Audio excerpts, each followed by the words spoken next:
Chapter 31. Stanley angrily dug his shovel into the dirt. He was angry at everyone. Mr. Pendanski, the warden, Zigzag, X-Ray, and his no-good, dirty, rotten, pig-stealing great-great-grandfather. But mostly, he was angry at himself. He knew he never should have let Zero dig part of his hole for him. He still could have taught him to read. If Zero could dig all day and still have the strength to learn, then he should have been able to dig all day and still have the strength to teach. What he should do, he thought, was go out after Zero. But he didn't. None of the others helped him dig Zero's hole, and he didn't expect them to. Zero had been helping him dig his hole, now he had to dig Zero's. He remained out on the lake digging during the hottest part of the day, long after everyone else had gone in. He kept an eye out for Zero, but Zero didn't come back. It would have been easy to go out after Zero. There was nobody to stop him.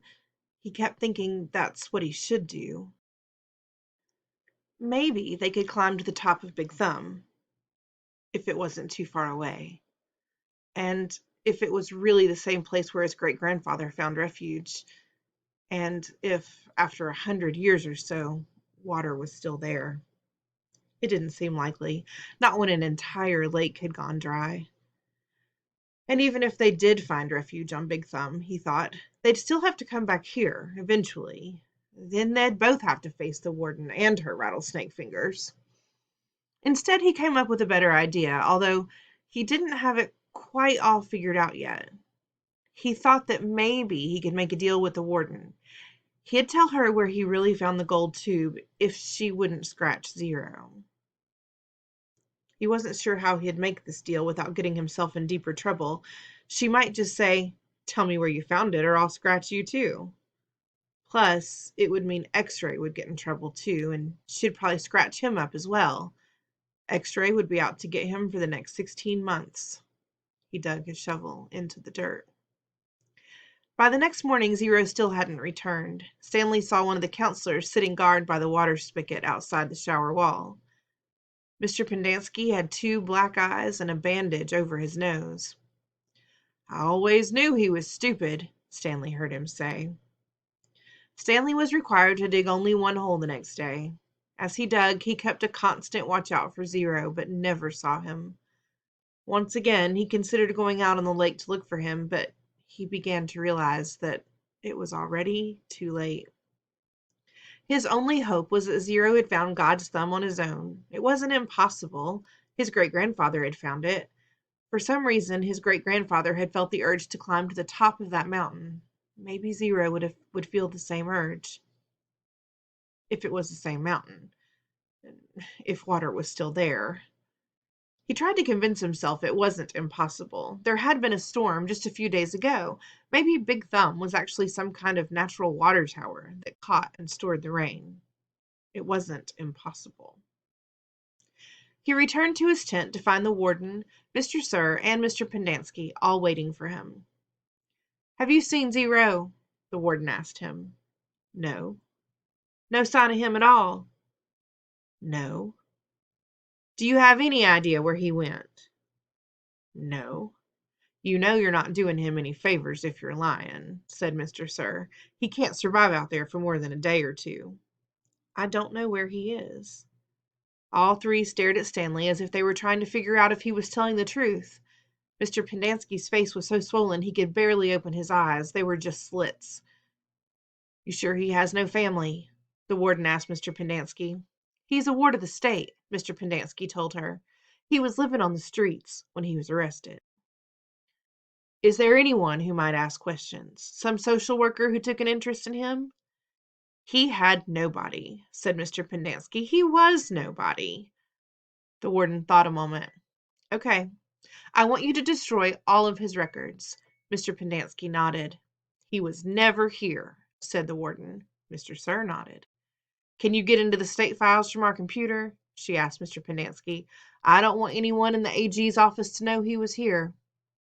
"Well, I don't think I can erase him completely from all the state files," said Mr. Pendanski. "Too many cross-references. But I can make it so it would be very difficult for anyone to ever find a record of him. Like I said, though, no one will ever look. No one cares about Hector Zeroni.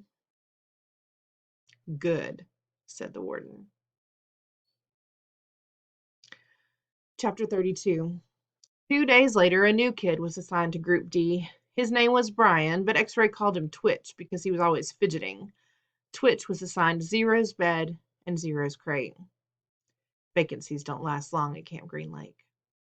Twitch had been arrested for stealing a car. He claimed he could break into a car, disconnect the alarm, and hotwire the engine, all in less than a minute. I never planned to, steal one, he told them. But sometimes, I'll be walking past a real nice car, parked in a deserted area, and, I'll just start twitching. If you think I twitch now, you should see me when I'm around a car. The next thing I know, I'm behind the wheel. Stanley lay on his scratchy sheets. It occurred to him that his cot no longer smelled bad. He wondered if the smell had gone away or if he had just gotten used to it. Hey, caveman, said Twitch, do we really have to get up at 4:30? You get used to it, Stanley told him. It's the coolest part of the day. He tried not to think about Zero. It was too late. Either he had made it to Big Thumb or... What worried him the most, however, wasn't that it was too late. What worried him the most, what really ate at his insides, was the fear that it wasn't too late. What if Zero was still alive, desperately crawling across the dirt, searching for water? He tried to force the image out of his mind. The next morning, out on the lake, Stanley listened as Mr. Sir told Twitch the requirements for his hold. As wide and as deep as your shovel. Twitch fidgeted. His fingers drummed against the wooden shaft of his shovel and his neck moved from side to side. You won't be twitching so much after digging all day, Mr. Sir told him. You won't have the strength to wiggle your pinky. He popped some sunflower seeds in his mouth, deftly chewing them, and spat out the shells. This isn't a Girl Scout camp. The water truck came shortly after sunrise. Stanley got in line behind Magnet, ahead of Twitch. What if it's not too late? He watched Mr. Sir fill X-Ray's canteen. The image of Zero crawling across the hot, dry dirt, remained in his head. But what could he do about it? Even if Zero was somehow alive after more than 4 days, how would Stanley ever find him? It would take days. He'd need a car. Or a pickup truck. A pickup truck with a tank of water in the back. Stanley wondered if Mr. Sir had left the keys in the ignition. He slowly backed away from the line, then circled over to the side of the truck. He looked through the window. The keys were there, dangling in the ignition. Stanley felt his fingers start to twitch. He took a deep breath to steady himself and tried to think clearly. He had never driven before. But how hard could it be? This is really crazy, he told himself. Whatever he did, he knew he'd have to do it quickly before Mr. Sir noticed. It's too late, he told himself. Zero couldn't have survived. But what if it wasn't too late? He took another deep breath. Think about this, he told himself. But there wasn't time to think. He flung open the door to the truck and climbed quickly inside. Hey, shouted Mr. Sir. He turned the key and stepped on the gas pedal. The engine revved. The truck didn't move. He pressed the pedal to the floor. The engine roared. But the truck was motionless. Mr. Sir came running around the side of the truck. The door was still open. Put it in gear, shouted Twitch. The gear shift was on the floor next to the seat. Stanley pulled the lever back until the arrow pointed to the letter D for drive. The truck lurched forward. Stanley jerked back against the seat and tightly gripped the wheel as the truck accelerated. His foot was pressed to the floor. The truck went faster and faster across the dry lake bed. It bounced over a pile of dirt. And suddenly, Stanley was slammed forward, then instantly backward as an airbag exploded in his face. He fell out of the open door and onto the ground. He had driven straight into a hole. He lay on the dirt, staring at the truck, which stuck lopsided into the ground. He sighed. He couldn't blame his no-good, dirty, rotten, pig-stealing great-great-grandfather this time. This time, it was his own fault, 100%. He had probably just done the stupidest thing he had ever done in his short and miserable life. He managed to get to his feet. He was sore, but he didn't think he had broken any bones. He glanced back at Mr. Sir, who remained where he was, staring at Stanley. He ran. His canteen was strapped around his neck.